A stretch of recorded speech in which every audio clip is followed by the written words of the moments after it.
All right, so same form, tangents and secants, tangent to the m, secant to the n. Option number 2, so the first case was when the power on secant is even. So the rest of the cases have to kind of be, by definition, then when the secant power is odd. So what I want to do is secant is odd and also tangent is odd. That's kind of case number 2. What we're trying to head towards, right, was this setup. So this is where secant is kind of our u. Secant is the base function. And so what I need to make that work as a derivative is one secant and one tangent out here on the end. So that's going to be kind of my goal. What we're going to do is we're going to use, in this case, the Pythagorean identity. So in the last case, we did secants and turn them into tangents. This one, we're going to take tangents and turn them into secants. So our formula here is tangent squared is going to be secant squared minus 1. All right. So what do we have? Both of them are odd, right?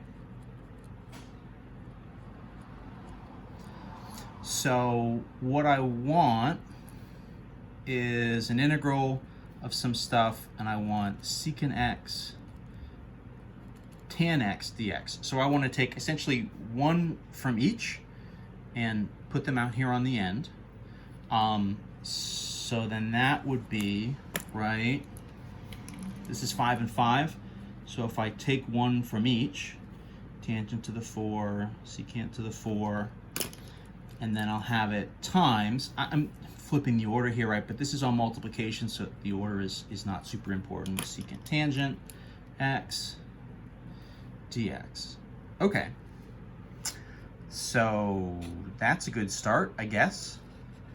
The move from here is, right, what I want, again, my kind of goal is to have only secants times this secant tangent pair, right? I want everything else to be in terms of secant.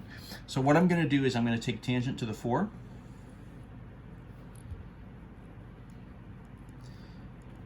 And we're going to break that down into tangent squares, right? So that'll be tangent squared times tangent squared. Each one of those tangent squares is going to be the same thing as a secant squared minus 1. So this will become secant squared of x minus 1 times another secant squared of x minus 1. Good enough. So if we start to piece this all together, what are we dealing with here? So secant squared x minus 1, secant squared x minus 1.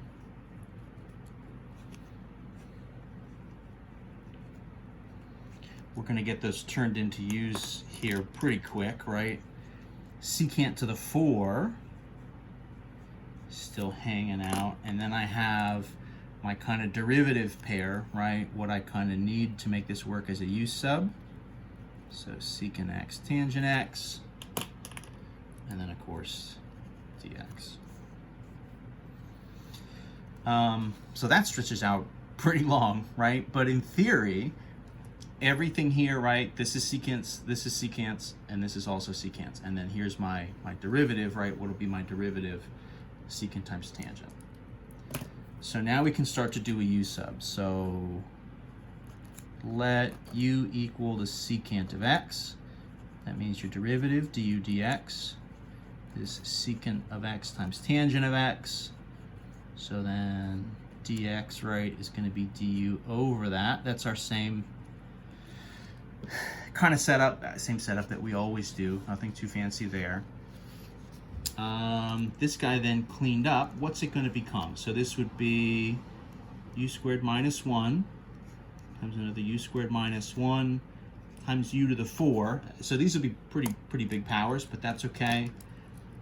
Times, so then here's my secant x tangent x, and then my dx will be du over the same thing, secant x tangent x. Boy, I'm trying to squeeze all this stuff in.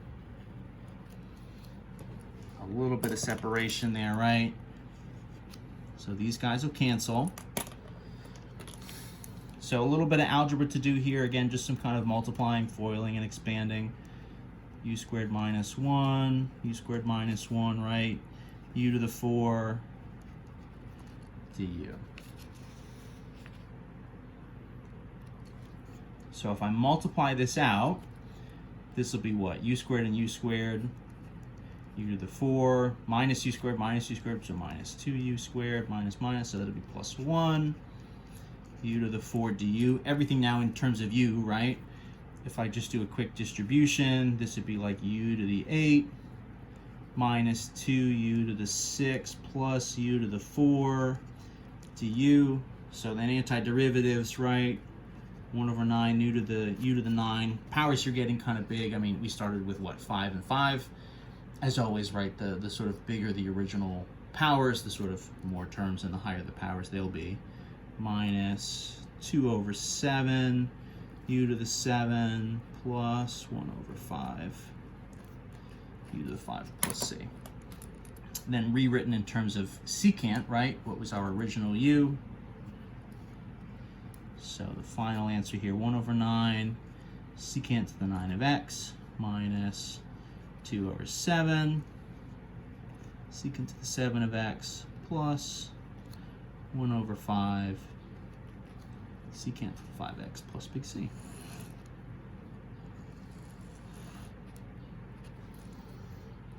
And that'll be our final answer. So there we go. That's the kind of basic strategy. So that'll work when both the powers on tangent and secant are odd. I mean, I guess in theory, this strategy would work anytime the power on tangent is odd, right? As long as you can sort of take one tangent and then have one secant left over, and then you'll be left with, right, if tangent was odd, then you'd be left with either, right, 2 or 4 or 6 or 8 tangents remaining, then you'd be good to go. I'm kind of organizing this, assuming if you started with an even power on secant, you would have done option 1, if we're thinking of this as just sort of going down the list. So if both of the powers are odd, this is going to be your move, and this should get you there. All right, that leaves, I guess, just kind of one more case to go. So let's save that for our last video.